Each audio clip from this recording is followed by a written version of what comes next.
But to serve as just a simple explanation, here's a map that was actually used at the negotiations at the end of World War I to define the boundaries of Serbia versus Bulgaria and Romania, based on a very famous Serbian dialectologist's map of what constituted, in his view, southern Serbian dialects.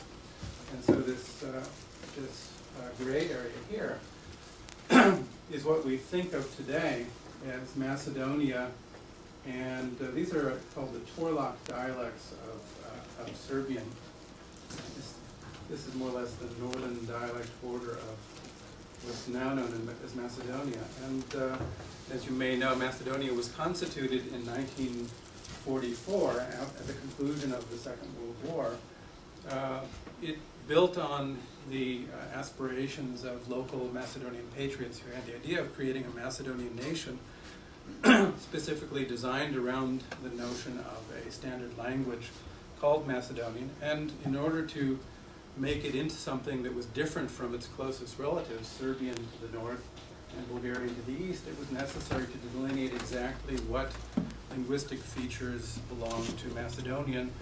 And of course the game to play there is what is plus Macedonian minus Serbian, and what in our language is plus Macedonian minus Bulgarian. So by virtue of the fact that every dialect territory has variation in it, the selection process and standardization means the intellectuals get together and they decide, aha, this particular dialect over here in, let's say, Prilep, has a feature that's not in Bulgarian, not in Serbian, so that's going to be in the standard language. You add all these up, and you get a language that's different from your neighbors as much as possible. The reality is, of course, that all of these things kind of shade into one another. It's really hard to tell the difference between one language area and the other. People on this side of the border speak basically the same language as people on this side of the border, but these are Serbs and these are Macedonians today. So there's the War-Trope. The line is a notion that we deal with in, it's nice, the map didn't show up. It's coming on. There we go. Forgot to put in the nation. Yes, it's hiding there.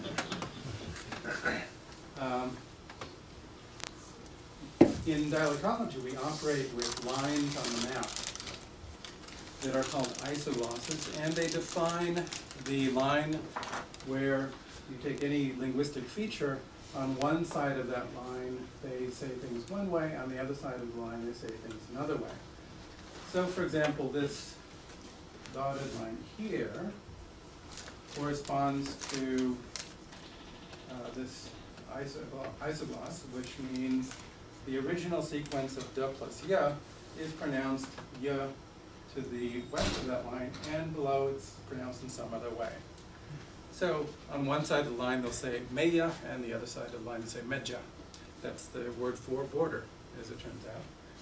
And people on either side of the line, of course, can understand pretty much everything that people say on the other side of the line. It's just that they have a slight difference. And we have this in our own dialects too. We have people that over your neck of the woods say foreign, and my neck of the woods say foreign, but we understand each other. We don't think of these as different languages because of that minor difference.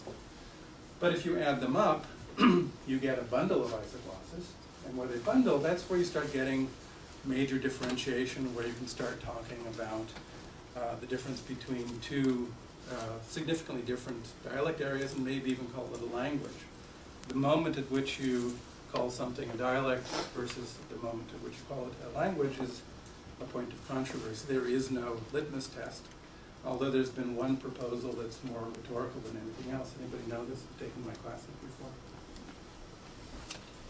It's a famous Yiddish expression. It actually comes from Ural Weinreich's lectures in the 1950s about Yiddish, and it goes something like this: a language is a dialect with an army and a navy.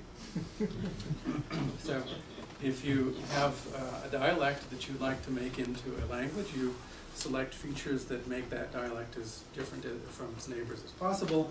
You standardize it, and you also have some sort of backing for it, army and navy, a government school system and so forth.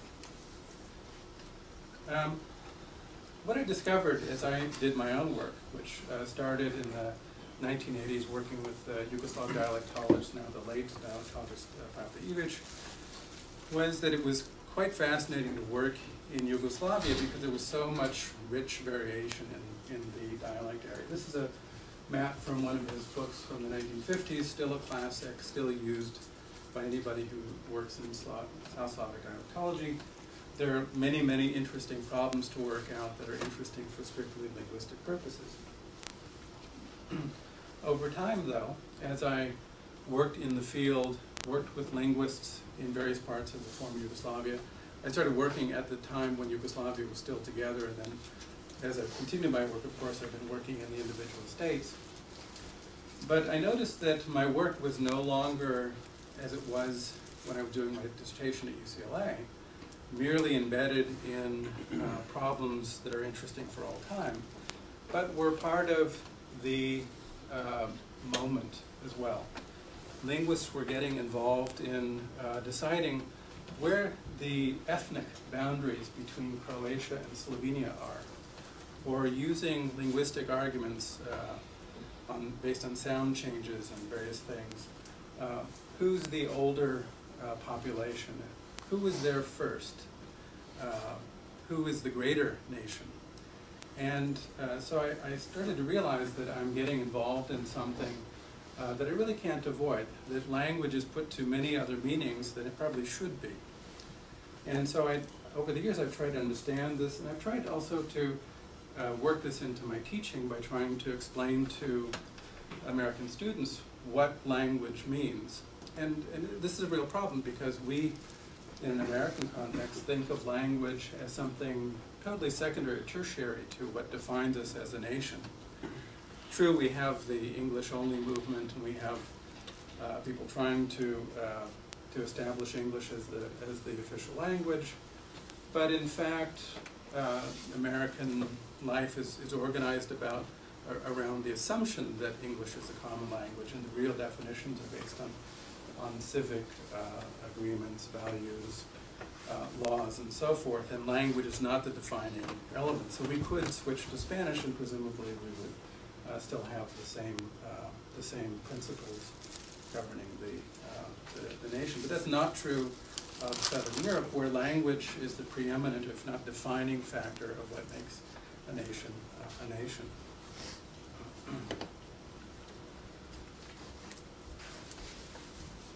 And in the interest of time, I think I'll not go over various examples of this, but suffice to say that in the Yugoslav situation, I'm actually not reading my script here, I'm just kind of hitting on the points that I was writing about. But if you think about the way that the Yugoslav movement arose in the 19th century, it had to do with experiments about what was going to become Yugoslavia. Ljudevit Gaj, for example, was the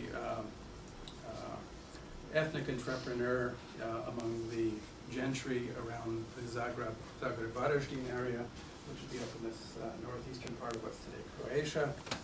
His first attempt to push back against the rising Hungarian nationalism and the assertion of Hungarian equality in the dual monarchy was to push back with rights for Croatian language to be used on par with Hungarian. So instead of having all their local bureaucrats replaced by Hungarian speakers, or require that every stamper or typist or whatever in every office be required to learn Hungarian, why not assert the right to use Croatian as well? And his first attempt was simply to codify the local language that was used, basically in this little area here, into a standard language, and to be done with it. Let's assign our rights, and we're not going to take over anybody's territory. We're simply going to say, okay, Hungarian ends here, and Croatian begins here. But there were other movements going on at the same time, and down here, an attempt was being made in what later became known as Serbia. It was known as Serbia then too, but the state that is now Serbia. Another ethnic entrepreneur, Vuk Karadžić, was developing a standard language that was meant to spread literacy among basically entirely illiterate population with a very small number of elites who were kept out of literacy basically by the fact that they had to learn a very complicated language that was mostly based on Russian Church Slavic. It was called Slaveno-Srpski. And you had to go through a lot of education to learn this language. Most people who were involved in raising animals or farming or whatever didn't have the resources to learn this language. That meant keeping the vast majority of the population illiterate. Karadžić's idea was, why don't we do, as the Germans had decided to do, write as we speak. So you decide on a manner in which you can write down your language and make a more or less one-to-one correspondence between your sounds and your language, and then you can easily gain literacy. So there was that idea going on here, and it turns out that basically from about here to here, these dialects are more or less the same, with not all that much of a difference between the dialects. As you can see, the isoglosses across this run kind of parallel, and there are not all that many of them. Now, of course, we could draw more of them. There are more than this. But it is a general fact that this is one dialect area that happens to be crossed by an ethnic border.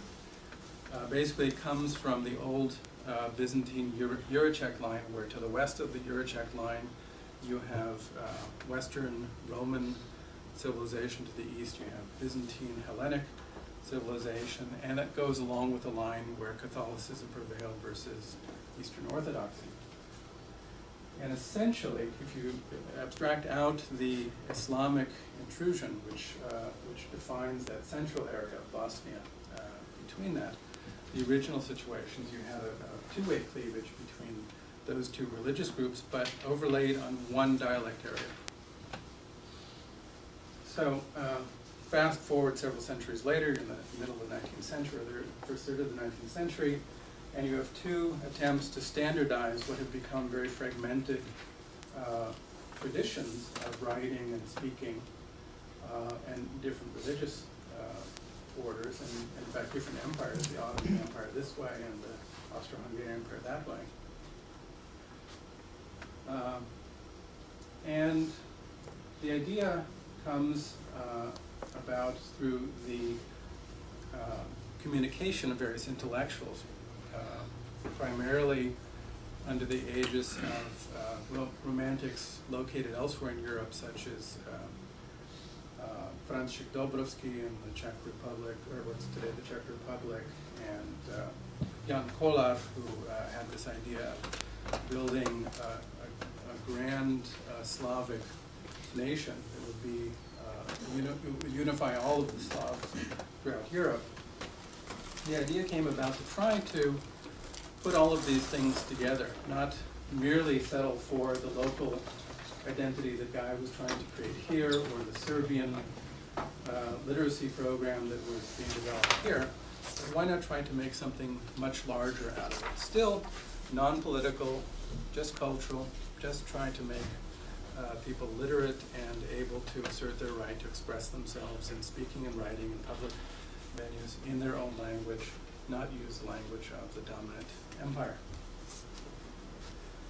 And so, to make a very long story short, there was a compromise made, and what was later to become known as Serbo-Croatian, and even later to be known as Bosnian Serbian Croatian, Montenegrin, and Sanjak, and so forth, gave rise to the Yugoslav project, which is defined largely by this area here, where the Serbian and Croatian language was used for the Yugoslav state that arose at the end of World War II, World War I.